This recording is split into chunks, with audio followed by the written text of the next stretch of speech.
Hi everyone, it's Polly from Polly's Priest coming at you today with, it's not really a DIY, we're just going to call this a fun share, I guess.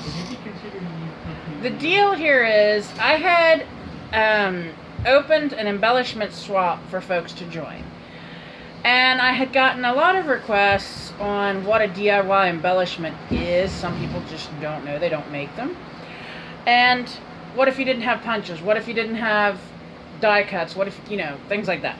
So I'm going to show you guys another way you can do it, and they're still just fine. So these are cookie cutters that you can see on the table. All of these are just different shaped cookie cutters. There's a dog bone, there's a unicorn, there's a pineapple, there's a cacti, a flamingo,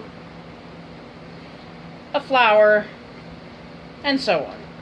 Now, the reason I did this and brought out the cookie cutters is because at one point in time, I also did not have punches or dies. And I wanted to make things, so what I did use was either stencils or cookie cutters. Either one is fine, or unless you can draw, which I can't. My drawing is lopsided stick figures. So, the things you'll need to do what I've done today is a pencil, regular pair of scissors, if you have them, decorative scissors. And that's what these are. This is just a squiggly line kind of thing, like a scallop. And this one is more like a daisy cut on the outside. Other things you'll need are your cookie cutters or your stencils. Now, I'm going to go ahead and start with some of the easier stuff first. With the dog bone, you obviously get a dog bone, which is fine because that's what I wanted. I'm getting ready to do a dog page for our dog. Dog bone works great. With the unicorn, what I did is, and some of these are bigger, yes. I cut out two different ones on two different paper. And what I'll probably do when I go to actually embellish these is put some chipboard behind them to make them a little firmer, because with just the paper they're really thin. And then I'll decorate them up. Again, with the cactus, I just took and did it. I drew along the outside of most of these. And then it just gives you the shape so that you can put this with something else or decorate it up. This one you'll see is flimsier. This one is a bit thicker. This is just decorative paper. This is actually cardstock paper. So if you do it on cardstock, they're pretty, resilient. They're not, super tough, but they're pretty resilient. A mermaid, because, well, I like mermaids. And of course, she's on two different types of paper as well, decorative, so they're thinner. And there's a bunny head, and there's a chicken, there's a carrot, and there's a sea star, and a seashell, and a pineapple, and a flamingo. Those are all just plain. Now, what I did with this one here is it is a scallop circle, but I have a scallop circle punch now. So what I did to try to just kind of give this a little different look was I went ahead and drew out the scallop circle, but instead of cutting it with regular scissors, I cut it with my daisy edge scissors. So give it kind of a rougher look. The peaks kind of have like points, and that's kind of a neat way you could do that. This one was again a scallop, and I used actually a scallop scissor on it instead of just a regular scissor, and it turned out pretty nice. Now, the next one was, I just drew a plain circle. I don't have any big circle punches. Mine are itty bitty. So I drew it out flat the first time and just cut it out flat with flat scissors, just regular scissors, and it gave me just regular circles. The second ones that I drew just regular off of that, but I cut them with a scallop scissor. So it gave me more scalloped edge.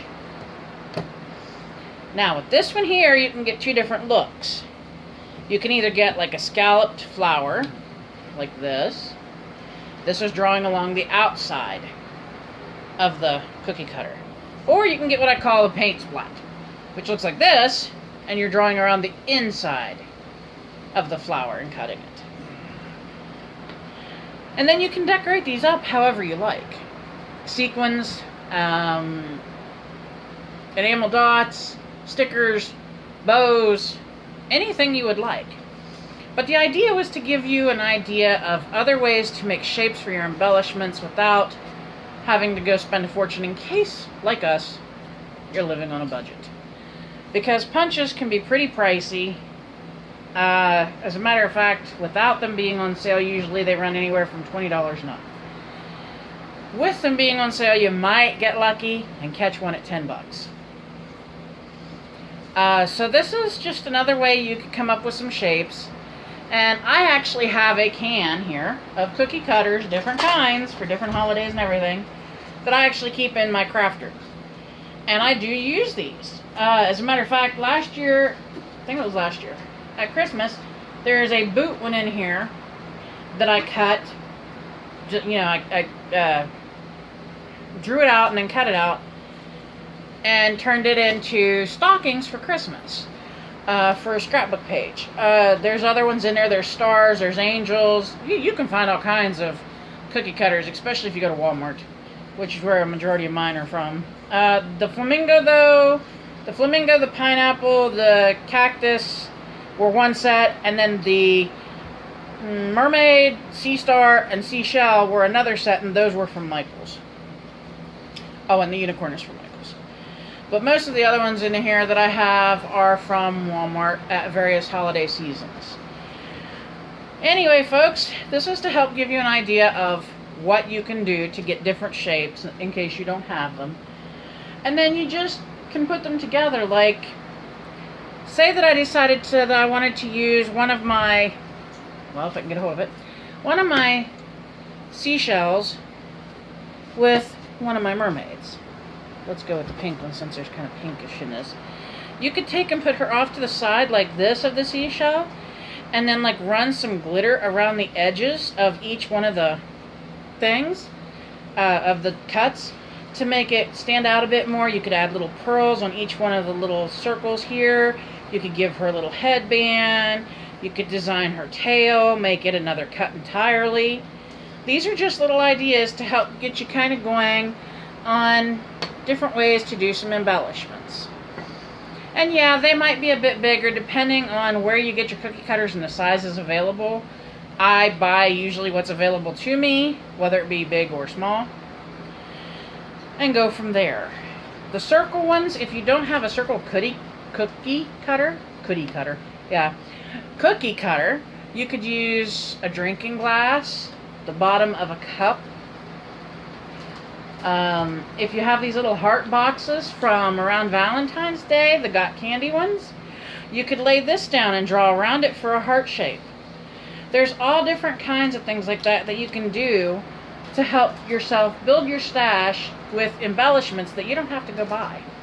Because believe me, buying embellishments can be expensive as well. Anyway, I hope you enjoyed the video here of me just showing you different ideas. And I had pre-cut them because I knew I wanted to show a variety. And if you liked it, please give it a thumbs up. Please like, comment, share, and subscribe. Thank you for watching and spending some of your day with me. If you can, please pay it forward. Be nice to those around you. You never know what's going on in their life. Until next time, thank you for watching. Bye-bye.